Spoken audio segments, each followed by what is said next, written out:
August 1. புனித Alphons Maria Ligori. Italy நாட்டிலுள்ள மரியனல்லா பகுதியில் வாழ்ந்த வசதிமிக்க குடும்பத்தில் கிபி 1696 பிறந்தார் அல்போன்ஸ் மரிய லிகோரி. சட்டம் படித்து 8 ஆண்டுகள் வழக்குரைஞராக பணி செய்த லிகோரி தன்னை இறைவனுக்கு அர்ப்பணிக்க விரும்பி கிபி 1726 டிசம்பர் 21 குருவாக திருநிலைப்படுத்தப்பட்டார். நேப்பிள் நகரில் சமூகத்தினால் ஓரங்கட்டப்பட்ட இளைஞர்களுக்காக பணியாற்றிய அருட்தந்தை லிகோரி குழந்தைகளுக்கு மறைக்கல்வி கற்பித்து அவர்களை வழிநடத்தினார். ஏழைகள், கைவிடப்பட்டோர் இவர்களுக்கு இறைப்பணி செய்ய வேண்டும் என்பதை நோக்கமாக கொண்டு தன் பணிகளை செய்த லிகோரி புதிய துறவற சபையினை துவக்க திட்டமிட்டார்.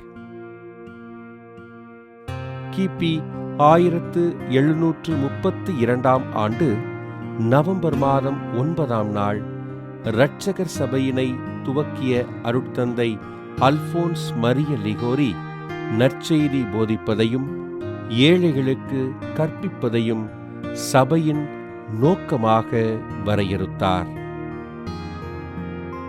தன் மறையுரைகளால் மக்களை ஈர்த்த அருட்தந்தை லிகோரி கிபி 1762 புனித அகத்தா தேயி கொட்டி மறைமாவட்டத்தின் ஆயராக திருநிலைப்படுத்தப்பட்டார். கடவுளின் அருட்கொடை வல்லமை வாய்ந்தது, இதனை அடைவோர் மீட்பு பெறுவர் என்று கூறிய ஆயர் அல்போன்ஸ் மரிய லிகோரி கிபி 1787 ஆகஸ்ட் 1 விண்ணகமடைந்தார்.